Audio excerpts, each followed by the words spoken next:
Lowe's knows that no matter your paint project, saving is at the top of your list. That's why when you shop today, you can buy one, get one free select Valspar and HGTV Home by Sherwin-Williams one-coat coverage interior paints via rebate.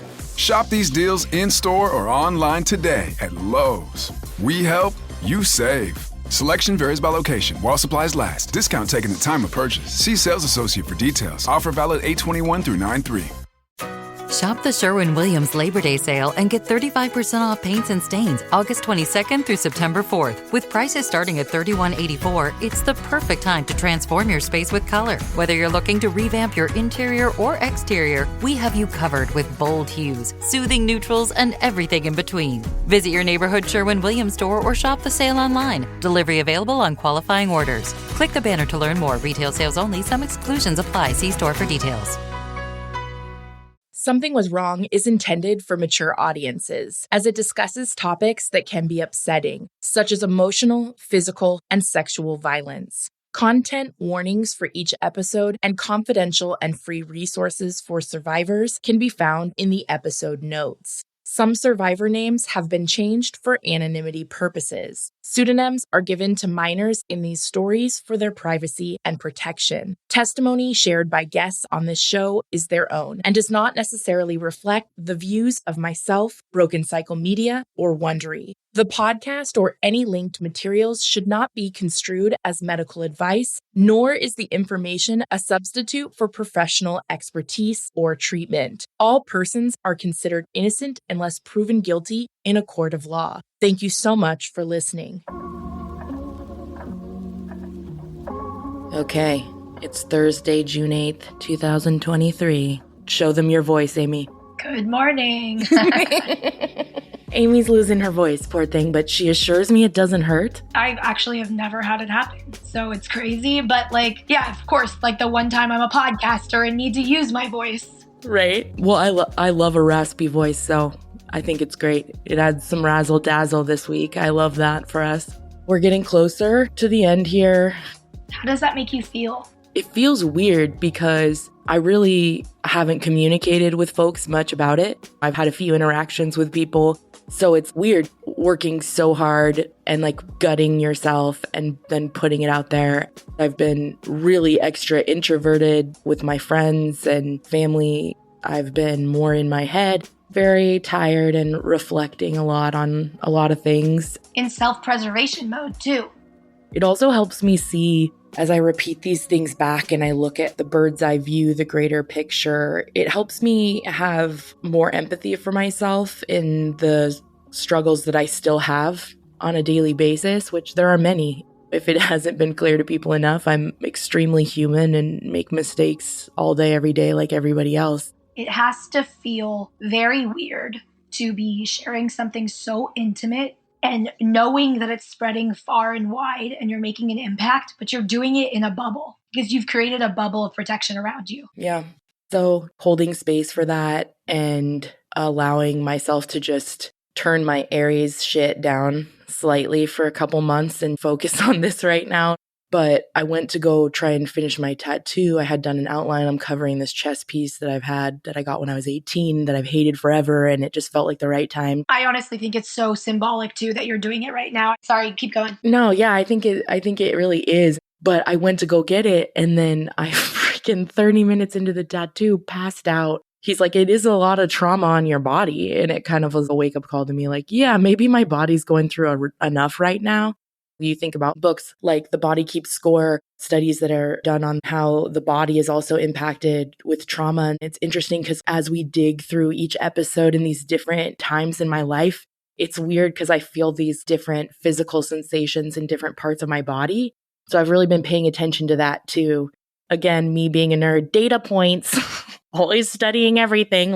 Is it COVID? Is it trauma? Is it period? Is it allergies? What is it? But also, I haven't been eating enough. My anxiety has been triggered. I'm working on it. And that's the other thing that I think is important to acknowledge is disordered eating is something that I've struggled with since childhood. And it's something I struggle with on a daily basis. It's an ongoing thing for me. It's really interesting the perceptions that people have of fat people based off of things I read or comments that I hear people make or I've had made towards me. and the actual reality. First of all, I think it's important for people to remember that there are real and extremely valid reasons why people can have unexplained weight gain due to medical diagnosis. The top reasons that dictate someone's size or their body fat is genetics, also access to healthy food. There are such things as food deserts. There are mental health reasons. There are a plethora of reasons why someone could be what you perceive as fat, other than they can't stop eating cheeseburgers. This is why when I go out, I don't like to eat in front of people. This is why when I go out, I struggle to purchase food because I know that people are looking at me and seeing a fat woman and they're assessing what I'm buying and they're judging it. When I go to a restaurant, I know that people are assessing what I'm eating and how I'm eating it because I've seen them do it my whole life. That's part of the reason also that restaurants and grocery stores and things like that personally stress me the F out. What's interesting is a lot of people don't realize that there's something called, it should just be called anorexia, but it's called atypical anorexia. And it is a type of disordered eating that I struggle from. And I would encourage people, if they want to have a more compassionate understanding of the different ways that anorexia can present itself physically, I would encourage people to look into that.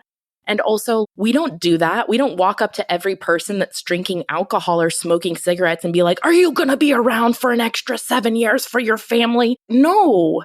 I just wish that people would understand and have compassion, because it seems like people make a lot of assumptions.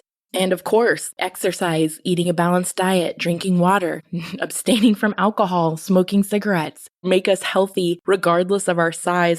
It seems like it's one of those areas where people feel so entitled to be fat phobic, and they don't keep that same health energy, their concerns for people's health, about people's mental health. And honestly, fat shaming people and emotionally abusing fat people, actually, if you look at the scientific evidence, doesn't lead to healthier results. It leads to more disordered eating in individuals. For example, because I experience a lot of shame when it comes to purchasing food for myself and eating out when I'm traveling, like this week, I've been struggling and I haven't been eating enough because I've been embarrassed. So I'll avoid eating meals. So then I didn't end up eating enough. I ended up fainting getting my tattoo. That was my fault. But the shame induces, for me, unhealthier eating habits than anything else. I'm not trying to blame other people or place, quote, blame on anyone. I'm just trying to speak to my personal experience in hopes that other people will feel validated by what I'm sharing, and perhaps people who are not being honest with themselves about how fat phobic they are and why they're fat phobic and where that is coming from. I hope it will open people's minds a little bit. It's not like nobody who's fat doesn't know that they're fat. Also, we really don't need you to tell us that we're fat or that you think we need to lose weight. Society tells us that every single day. We don't need your help. That's all.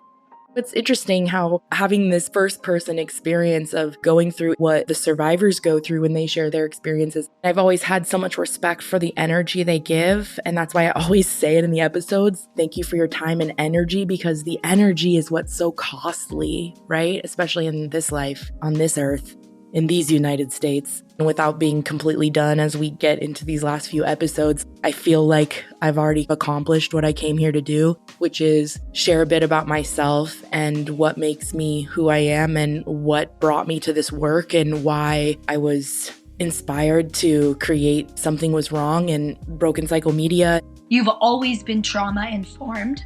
You've always educated yourself on the dialogue and the correct terms, and you've always been really sensitive and empathetic. But now you have literally put yourself through the same process that your guests go through, and you not only understand their experiences, but you understand to a whole nother level.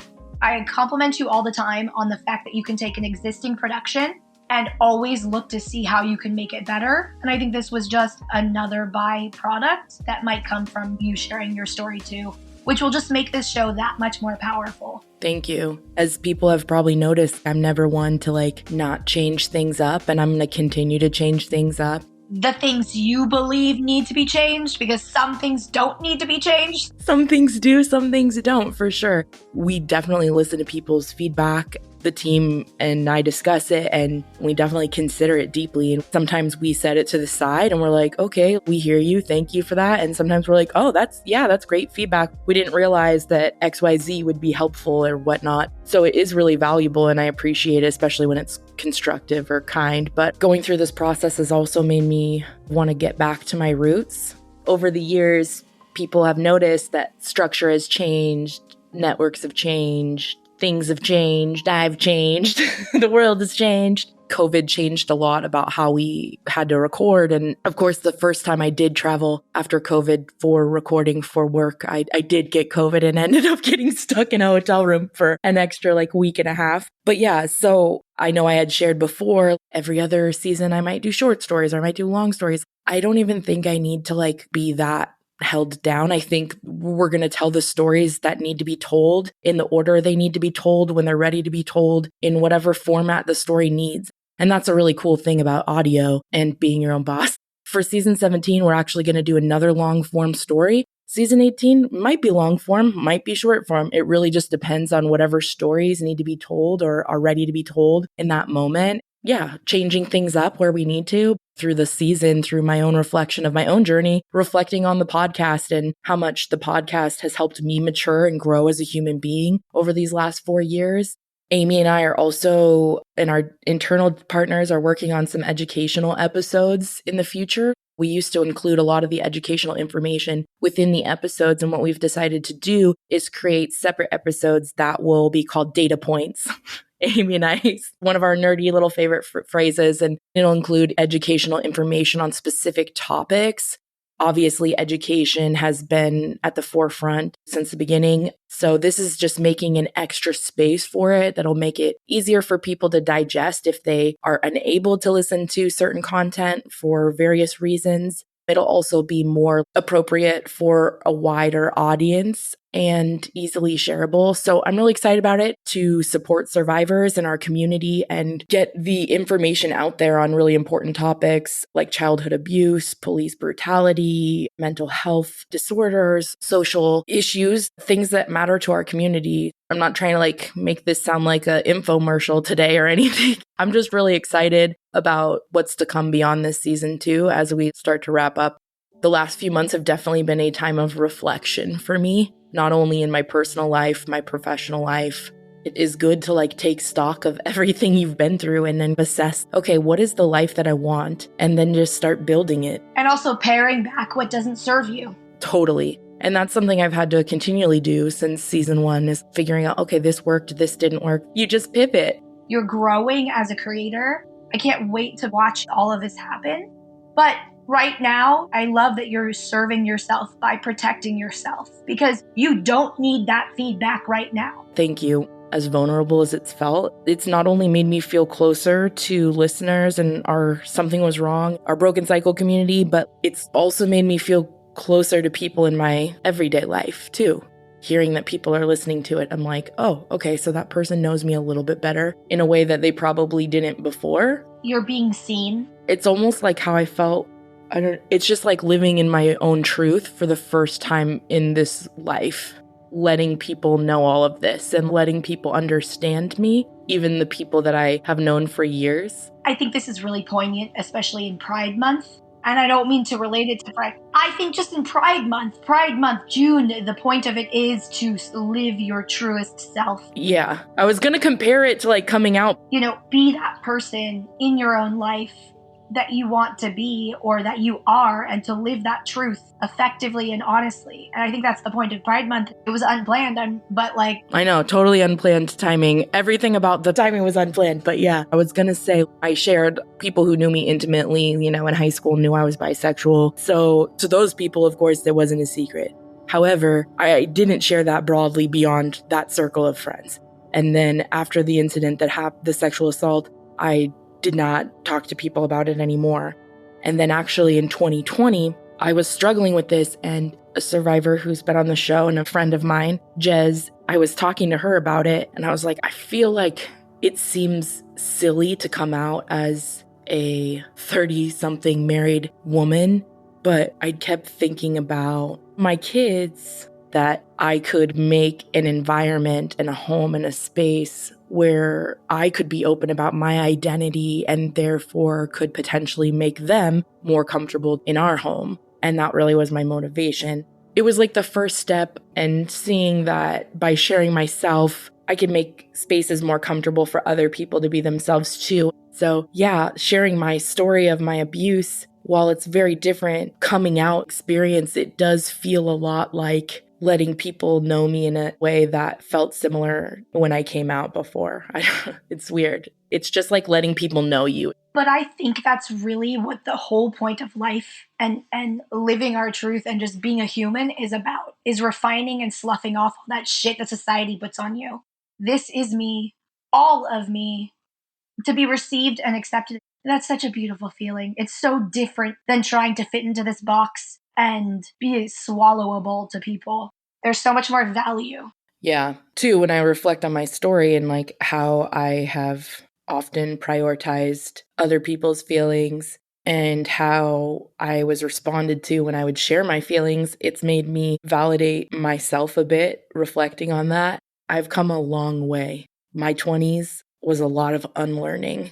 I always want to be a teachable person, as Iridian said in season 8. So every day I see an opportunity to assess my intention, my impact. What's funny is I think my lack of sometimes interaction or my boundaries over the years has perhaps given some people the impression that I don't care. I assure you that I care more than anybody has ever cared since the beginning of time. You care like as much as all the people together from the beginning of time. You think you know me, you don't know me well at all, at all. Because you don't know me,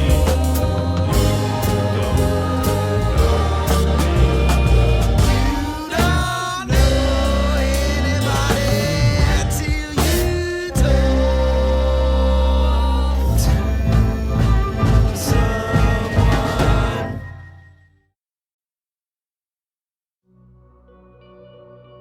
Little did I know it at the time, but in 2009, as Michael and I are having our first kid and entering into parenthood in this new chapter ourselves, Bob was heading back to court to appeal his charges regarding the National Medical Services scam that he was serving time for.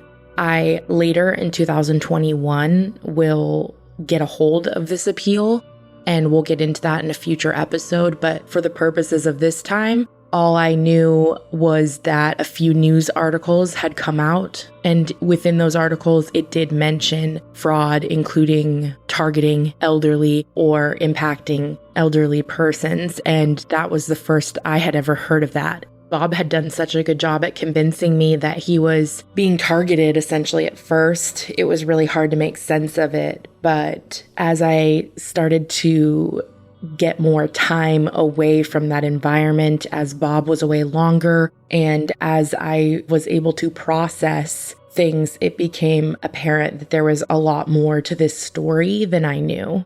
Something that I think speaks volumes to Bob's inflated self-esteem is that while Bob was serving time in prison for fraud, he would send me letters, and inside the letters there would be pages from a yellow legal pad.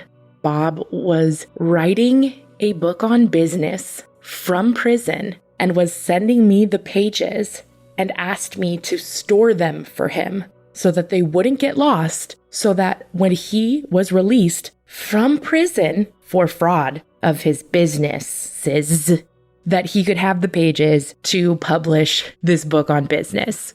It's a really good example of how utterly delusional Bob was about his abilities, especially when it came to business. As I mentioned before, Bob would passive-aggressively mention to me things about visiting him or putting money on his books and things like that. And for a time I did, but as the news articles started coming out and I started slowly trying to process what had taken place, before Jude had been born, I had stopped writing to him and hadn't responded and was trying to figure out my own life. trying to compartmentalize and not really think about my parents and their legal troubles as much as possible. We had moved throughout these years, having children, and we were definitely on an even tighter budget than before. It was really difficult throughout all of these years, as it is for many people. There was an incident one day, a letter came in the mail, and I noticed that it was different from the prison because it was typed, which I thought was really odd. I didn't even know that they had access in this prison to a typewriter or a computer, but it did appear to be written on a typewriter. This letter was allegedly from an inmate who was with Bob, advocating on Bob's behalf, telling me that I needed to put money on his books and how he's the victim and how sad it is for him and how terrible his family is and how he's been abandoned. Within reading halfway through the letter, I could tell that this was a letter written by Bob, and he thought I was stupid enough to think that if he typed it, I wouldn't be able to tell that he wrote it. So essentially, he was trying to catfish me from prison, pretending to be this other inmate that was behind bars with him. There's really only two options. Either he was catfishing me and wrote this, which I believe with every part of me, or two, he had given my address to some random dude in prison to write me this letter. Either way was fucking ridiculous. After that, I did finally write him, and I let him know that basically I knew what he had done and that he could fuck off, and that I would no longer be communicating with him, and that I was having a baby and had gotten married and I'm focusing on my own life now. Basically, you're full of shit. I saw the news articles. You're clearly not telling me what was going on here, and essentially I want nothing to do with you. And that was the last time I spoke to Bob for quite some time. The more time that I was able to become my own person and an adult, building my own life and get time and space away from the toxic environment, the more I was able to see it for what it was.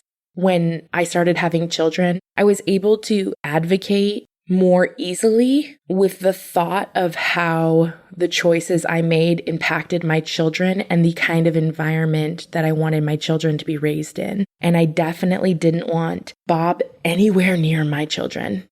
2009 through 2012, we were really focused on raising our kids. Bobby and his girlfriend, we found out, were actually having a baby and gave birth to my niece about 6 months after my firstborn, Jude, was born. I'll never forget when he called and told me I was having a baby and I was so young and so scared, and he's 4 years younger than me almost. I instantly was excited, but terrified for him. Bobby and his girlfriend had struggled with substance use disorder, but we hoped that this would perhaps be a motivation to them and something that would help them stay sober. There was a lot of mixed emotions about it. Bobby and his girlfriend moved to the state that his girlfriend was from into her pregnancy, and they were able to stay with her mom. That gave them some stability, and it also made everyone involved feel a little bit more at peace about the transition, knowing that they would have a safe place to stay and somebody else in their corner. With Liz and our relationship certainly was challenging, but during these years when the kids were really small, there was a lot of cute distractions, and it was easy to just let her and Everett be Facebook grandparents and show up, take their pictures, buy the kids presents, maybe have a dinner here and there, and it felt pretty positive. Certainly Bobby having my niece was a very exciting time for our family. I really wanted to believe that this was a new beginning, that all of these exciting changes would be continually motivating to Liz to stay sober, keep trying, and be a part of all of our lives.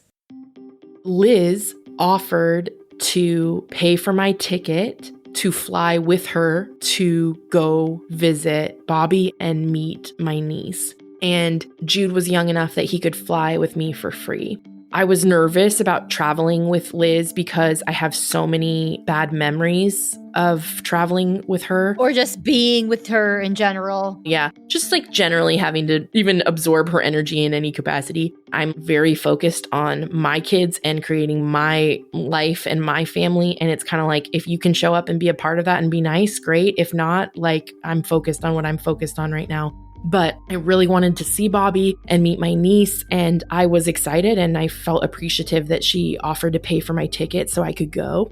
Of course, right out the gate, I had just had a baby and Liz seemed embarrassed. And throughout this trip, she made comments about my body, my outfits, and she was emotionally very abusive. Like, I was such a disappointment to her. She went into this situation with her guard up, and she was very competitive with Bobby's girlfriend's mom and feeling very insecure about that. Also, people like her, their masks slip most often when they're traveling.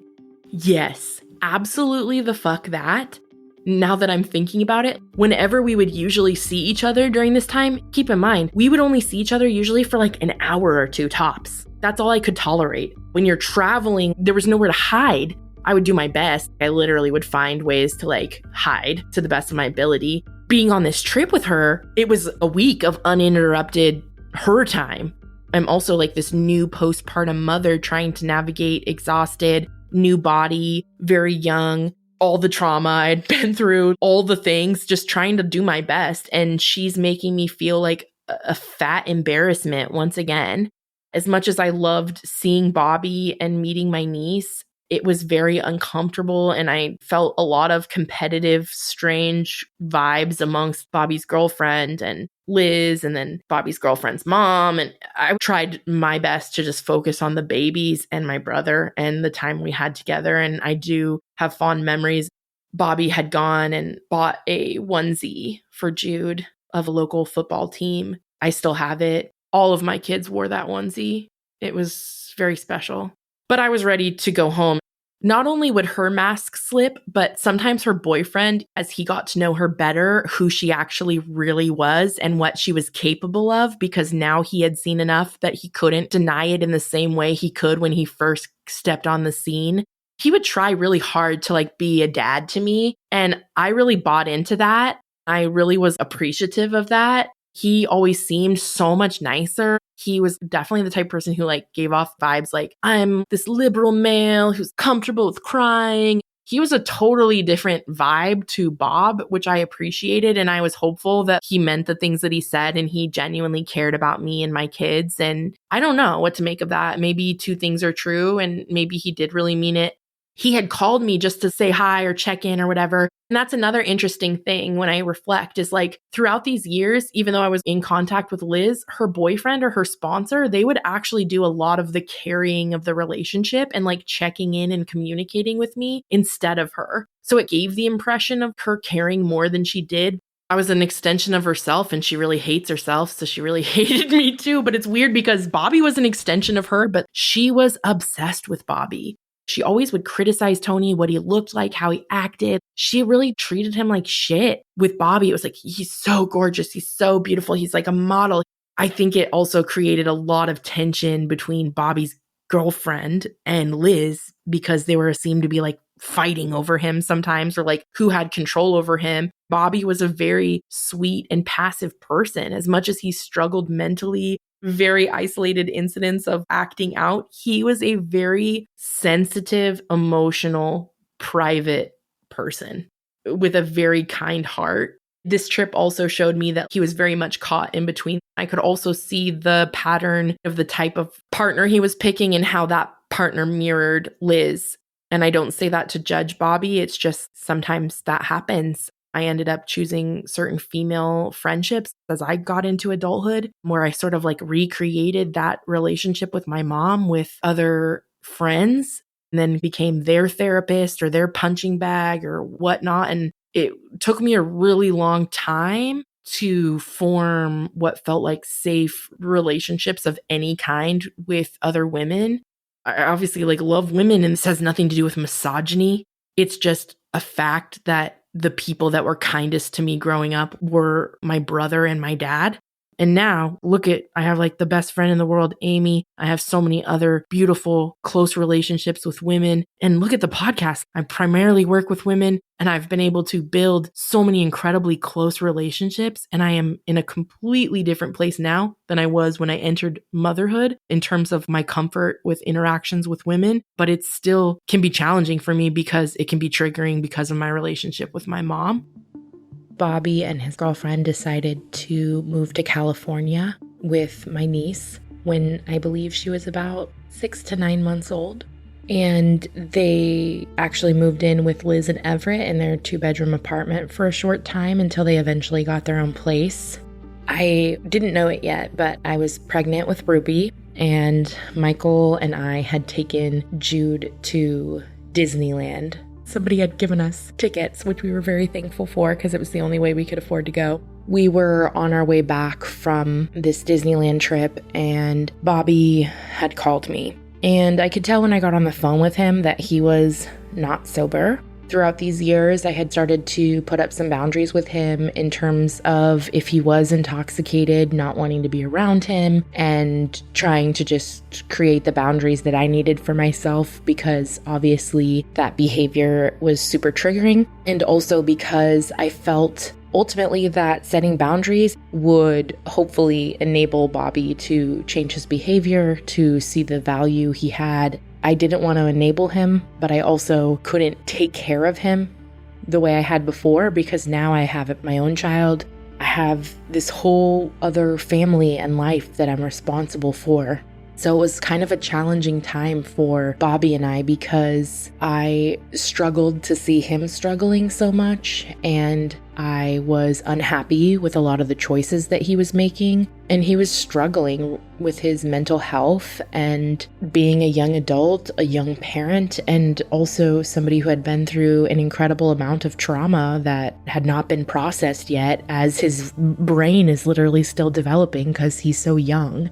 I truly believe that him and his girlfriend were doing the best that they could, but there were concerns about my niece and everyone's overall health and safety. So Bobby had called me when we were on our way back from Disneyland. I could tell that he was not sober, and he was agitated on the phone. They were looking for a babysitter for my niece, and I was trying to explain to him, like, no, I can't do it. I'm coming back from LA. Bobby became very agitated with me, and he said a lot of very hurtful things. I was very hurt. We had pulled over because the phone call had become so intense. I didn't want to even have it in front of Jude, despite him being still like a 1-year-old baby. We were at some random mall off the freeway that we had pulled over, and I was standing outside the car in like a JC Penney's parking lot that was completely empty. And I remember him screaming at me and saying insulting things to me on the phone, and being really mad that I wasn't available to babysit immediately, and me expressing my concerns, like, what's going on? Is my niece okay? And concerned for everyone's overall health and safety, while still trying to set some boundaries and offer my suggestions. As his older sister, he just was not having it, didn't want to hear it. After he said the things that he said, I was pretty much like, wow, that was so hurtful. And until you're ready to apologize to me, you can basically fuck off. Sadly, that was the last real conversation that we would ever have, because I never imagined that we would not have more time on this earth to figure it out. And I regret that distance in our relationship every single day. A few years after having Jude, I became pregnant with Ruby. They were born about 22 months apart. Michael and I jokingly refer to this as the dark times. Having 2 kids under 2 is fucking exhausting and stressful. It was the most adorable, stressful time of our lives. We had our hands very, very full. Honestly, I don't remember too much about where Liz and Everett, our relationship was with them at that time. Yeah, you had a lot going on. Yeah, I mean, at the time I was working all day, every day, head chef in a kitchen trying to make enough money just to survive, to afford our rental house. I think at the time we were paying like $1,000 a month, and that was the most we'd ever paid for rent. And it felt crushing at the time. At the time, Tiffany was at home working and taking care of the children, and I was at work 5 to 7 days a week, busy to say the least. Finally, I had made it to only having one full-time job, which as many hours as I put in was like working 2 full-time jobs, basically. Ruby was a baby. Jude was 2, and he was really funny. So much energy. When we were actually in the hospital, when Jude was just born, the nurses told us that Jude was the most alert baby they had ever experienced, and they had each worked for like 20 years as nurses helping deliver babies. And Tiffany and I were just overjoyed at that, hearing that, like, oh my God, our baby's the most alert. But we didn't realize that meant like he would never go to sleep. We also were very sleep deprived. Did Liz have a relationship with the kids at that time? She was sober. Yeah, so once she got sober, we drew up some boundaries with her. Like, we're encouraged by you being sober, and like, if you want to be around the kids, you need to be absolutely honest with us about where you're at. If you start drinking again, we understand that addiction, sometimes you take a step back, but with Tiffany's experience growing up with her, and even my experience over the couple of years I had known her, as an adult, when she was under the influence, I didn't feel super safe. So letting my kids be around her in that sort of experience, or in that state, like, absolutely fucking not. So we did have those sorts of boundaries. Yeah. And you trust and love your wife, and you know the experiences that she shared with you from her childhood were valid. So knowing that too, whether she was sober or not, that is a history and a pattern. You're a protector of your children. I completely understand. Yeah. Before we had Jude, you have to decide what you want for your kid, or how are we going to raise this child, And we had some pretty hard and fast rules that we both immediately were like totally in agreement with. I commend you for figuring that out together and trusting in each other, and the process of being vulnerable, having those conversations and making those boundaries. I think that's what it's all about. So, I mean, kudos to both of you for being change makers and cycle breakers in that respect. What stands out to you most from those years? Honestly, just persevering, feeling like life kept shitting on us or challenging us, and just having to keep moving forward while trying to maintain being like a good person at the same time, and not letting things get to you, I suppose. The holidays before Bobby's death, I hadn't spoken to him, but I loved my brother very much, and I had sent my well wishes through Liz or Everett, knowing that they were in communication. I didn't know what to get him, and I went to Target or one of those sort of stores, and at the holidays, they always have those like body wash gift sets, body wash or shampoo with a loofah or deodorant. I saw one of those, and it felt like no matter where he was at, he could use it in life. It felt like care. That's what I went with. I remember after the holidays, my mom telling me that Bobby had opened it, and Liz telling me that it meant a lot to him. It was kind of like an olive branch had been extended. And sadly, he would die just a few weeks after that. And I really regret not reaching out to him more than I can stomach to try to explain. So yeah, I really, really regret that. After Ruby was born, I had really fallen in love with dressing the kids up in the world's most adorable outfits and taking pictures of them. Pinterest and Instagram were still pretty new at this time, and I had started posting pictures of Ruby and her outfits and Jude and his outfits when I could get him to stand still enough to take photos. People were really responsive to them, and it was really fun to be reigniting my interest in fashion and styling in this tiny, adorable way. That gave me the idea to start the children's fashion blog that I used to have. This was still peak blogging days, and I was really enjoying it. And I saw that nobody else was really doing that yet. I had zero budget, but I had some friends that helped me. I had a friend named Dara who helped me build my first website, and friends who encouraged me, and me and my little iPhone would dress the kids up and take pictures on our way to go to the park or do whatever we were going to do anyways that day. I also did a lot of posts that didn't feature the kids, posts that were just strictly fashion and didn't involve the children, simply showcasing different fashion collections and different ways to style high-end fashion looks for children, things like that.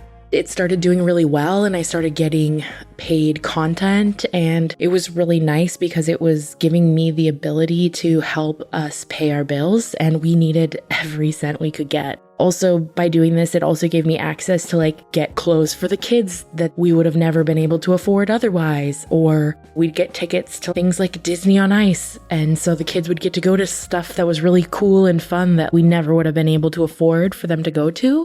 It was a really fun job. It also helped me get back into writing and flex my creative muscles and really start to channel that pain and the struggle into creativity once again. Even though I was talking a lot about kids, I would also post my own outfits, talk about body positivity and things like that. And so it kind of gave me a space to honor who I was. And I think that that's one of the harder parts of parenthood and motherhood for me that I struggled with during these years. I was really stressed the fuck out about stuff that didn't matter, really, ultimately, overall.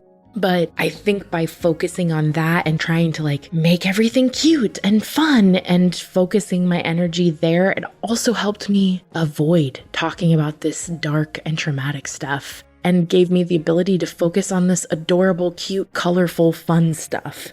I was more than happy to compartmentalize and not think about any of that other shit. So it was a lot easier, too, for me to pretend with Liz and Everett and try not to talk about the past and just focus on what was in front of us at the time. In general, there was a lot of compartmentalizing.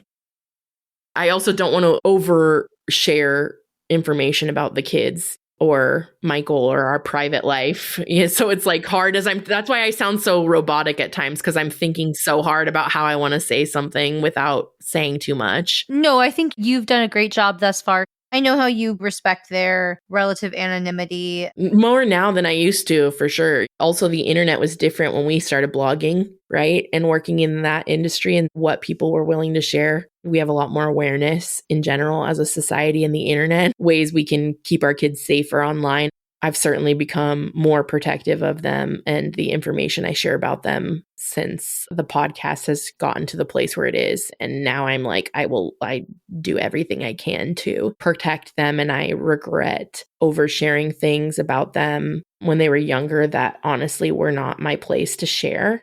I have expressed that regret to them, and they've been like, "Mom, don't be silly. We don't care," or "That's fine." But now that I know more and I've learned more about children and how they can be victimized online, even just by information being shared and stuff, I do feel like The responsibility. yeah, you learn and you adapt.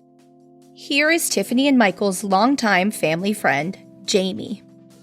How you would describe me as a person when we first started hanging out versus I guess who I am today. We met through my husband, Nick. When was this? 2009, probably? You had Jude after we met. I more think of Jude being freshly born as when we first started becoming close friends. I remember you guys brought us dinner and you made cupcakes, and I was like, this girl made the best cupcakes I've literally ever tasted. I must be her best friend immediately. I do remember those cupcakes being a huge hit because you talked about them for years. We held Jude, and then you and I talked on the porch for a while, and we talked about our families on the porch. And that's probably why I think of that night as when we first started becoming friends. After that, I feel like it was really easy for us to just talk to each other about family stuff, whatever. We'd complain about, babies and husbands and all that stuff. When I think of those times, the early years when our kids were little and we would do play dates and birthday parties, I miss those times. But I also feel like such a completely different, calm person now. I was so stressed the fuck out too. So- I think you put a lot of pressure on yourself. How would you describe to people the essence of Michael Reese? First, I will say this. Nick knows that Michael is the best dad. I mentioned this to Mima, Michael being the best dad, one time when we had everybody over. And she's like, oh, don't say that. Nick and Isaac are fantastic dads. And I said, yeah, they are, but Michael's the best dad. And she just like kind of laughed and gave me a little knowing nod. Michael is like the most considerate person I've ever met in my life. You and Michael have very joyful children. They act like they are very supported children. You can tell when kids feel safe to be themselves and that they feel like they know that they're like accepted in the space that they're in. They walk around and act like polite, sweet people, but they do it in a way that they're like very comfortable to be around adults. You can tell that they have been taken care of. Like you can tell a kid has been supported and nurtured when they act like your kids act. Thank you. That's really the only thing Michael and I honestly genuinely care about being good at. I don't remember much in the way of like specific things that your mom said, but I definitely remember being around her probably, 8 times for different family things, birthday parties, baby showers, whatever. And I mostly just remember her, you know my mom well. My mom is a little on the like, she fucking beams at all of us constantly, you know. The most maternal. Especially during those times, you and I were getting pregnant. There was a lot of excitement, new families. Mm-hmm. That was a super happy time. And I do remember the thing that I remember that sticks out the most in my head about your mom is your mom she did not seem happy for you, which was fucked up. I remember thinking that at different events, like your mom should be having the biggest smile on her face ever, watching her her grandbabies be born, all these different things happening that are exciting in your life at that time. And I do remember there being like a lack of warmth from her. Mm-hmm. That's so validating. Thank you for sharing that.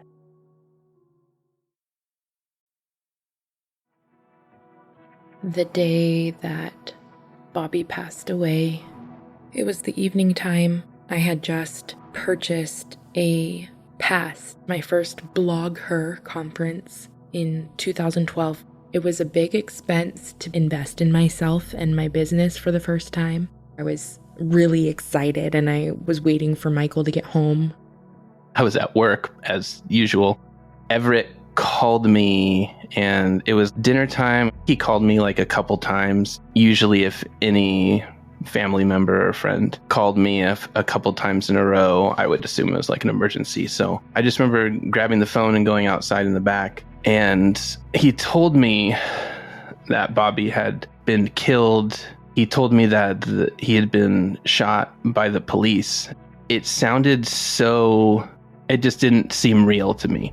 I couldn't really honestly comprehend it in the moment. It took me a minute.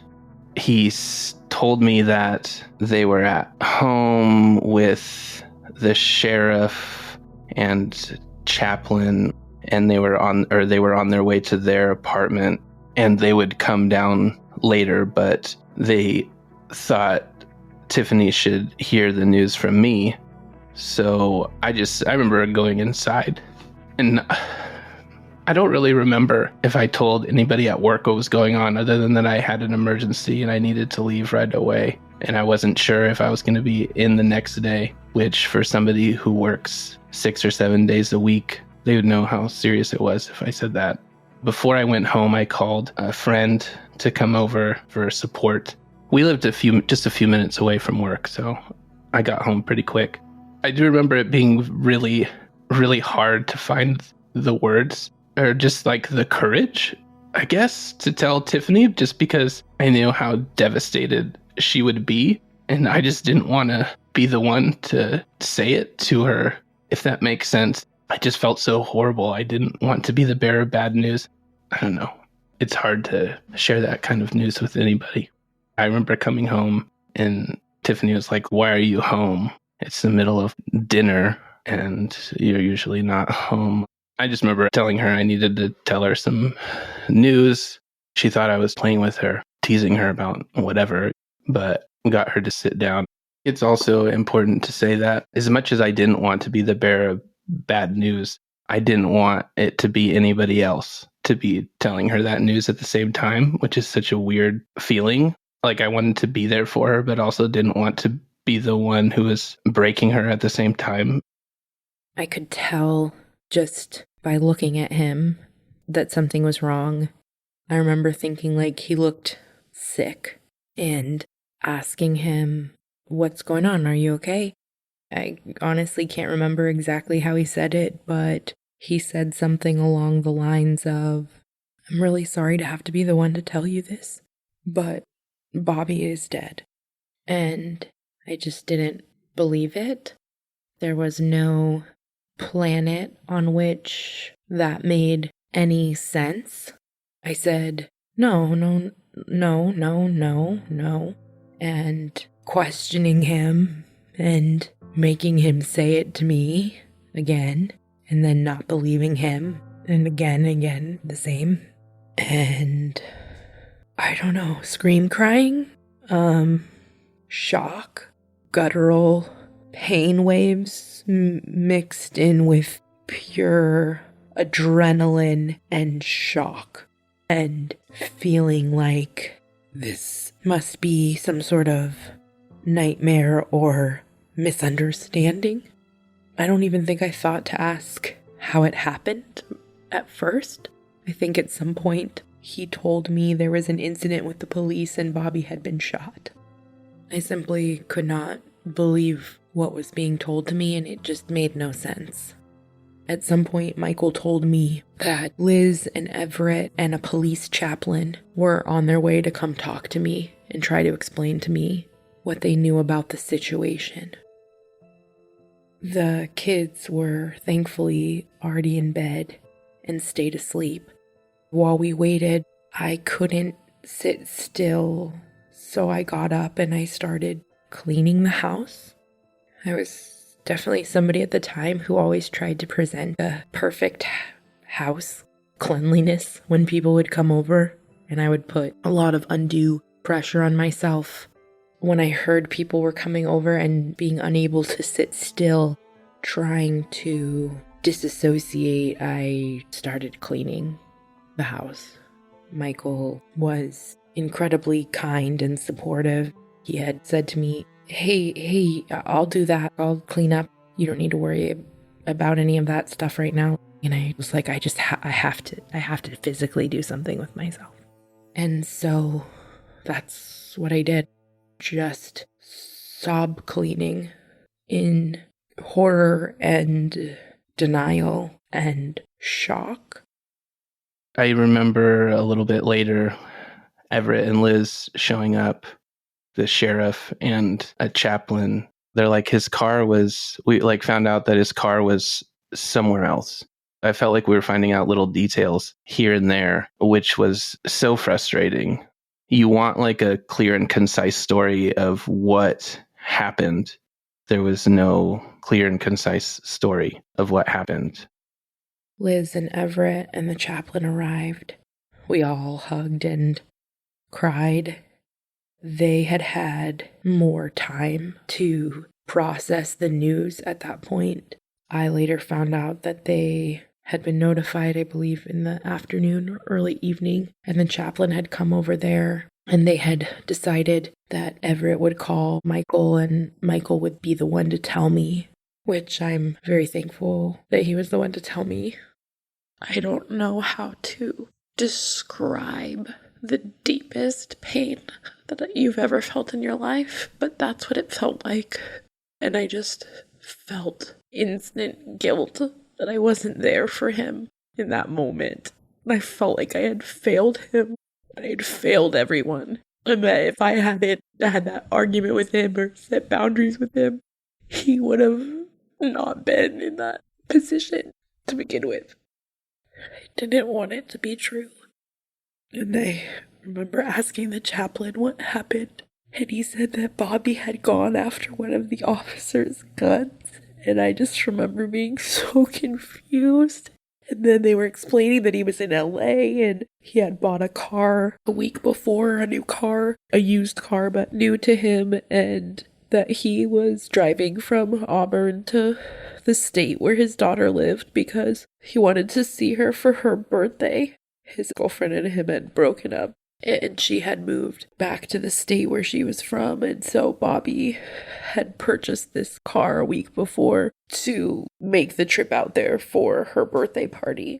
He was in LA area off the Paramount exit, and his car broke down, and he was having some sort of mental health crisis. The cops arrived, and what the chaplain had claimed was that the officer said he went after the gun. And honestly, at that time, I couldn't even wrap my mind around any of that information. I don't think I was really able to comprehend the information that was even being told to me. I was just overcome.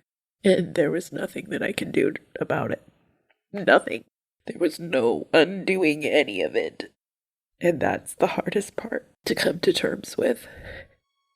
I would find out that there was a witness, and his story was very different from the one that the police chaplain had told me. I must have cried myself to sleep because I don't remember going to sleep, but I do remember at some point waking up. It was like I had fallen asleep for a few hours, and it was daybreak, right before the sun was going to come up at like 4 or something. And I remember going outside and Googling Bobby's name and Los Angeles.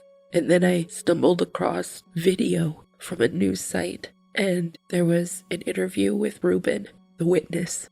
And I pressed play on that video. And I don't have access to the exact video now, but we were able to find a similar interview with him that he did later. And his story has always been the same.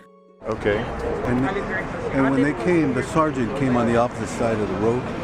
And when he came by, he asked me, "What are you doing?" And I said, "Well, there's a guy in the middle of the street. Didn't you get the call?" And he looks back on his screen. And when he looks on his screen, he realized that I had made that call. So next thing I know, he's calling dispatch, I guess, and tell him he's got a 5150 here. And he ain't even talked to the subject in the street. So next thing I know, here comes squad cars from every direction. Came out with the guns drawn, came up to him, picked him up, and shot him point blank. I said, "You son of a bitches." And the cop that did it, walked over to the other squad car next to me, leaned up against it, and I asked him, "Why did you shoot him?" He says, "He went for my gun." "You're a damn liar. You didn't go for your gun. I seen the whole thing from right here." And next thing I know, his partner came, and he said, "Hey, partner, you did a good job. Good job, partner." Can you imagine that? Can you imagine somebody saying that after they murdered somebody? This season on Something Was Wrong. It was like coming to terms with the unimaginable. It was extremely difficult to get his body back. They were delaying it. He was like, "Wait, who are you affiliated with?" And I was like, "Well, Bobby's sister." He was like, "I didn't even know he had a sister." Oh my God. Yeah. What the fuck? She was being so rude and batshit to her daughter at her daughter's baby shower that somebody else had to intervene and tell her she needed to leave. All right, so today is May 4th, 2021, and yesterday I got a copy of my father's appeal. He was like, "I had lunch with his dad. He literally was sitting there with me, got a phone call from the attorneys, and then just left. And that was the last time he saw him and talked to him and never heard from him again." Thank you so much for listening. Until next time, stay safe, friends. Something Was Wrong is a Broken Cycle Media production, created and hosted by me, Tiffany Reese. If you'd like to support the show further, you can share episodes with your loved ones, leave a positive review, or follow Something Was Wrong on Instagram at Something Was Wrong Podcast. Our theme song was composed by Glad Rags. Check out their album, Wonder Under. Thank you so much.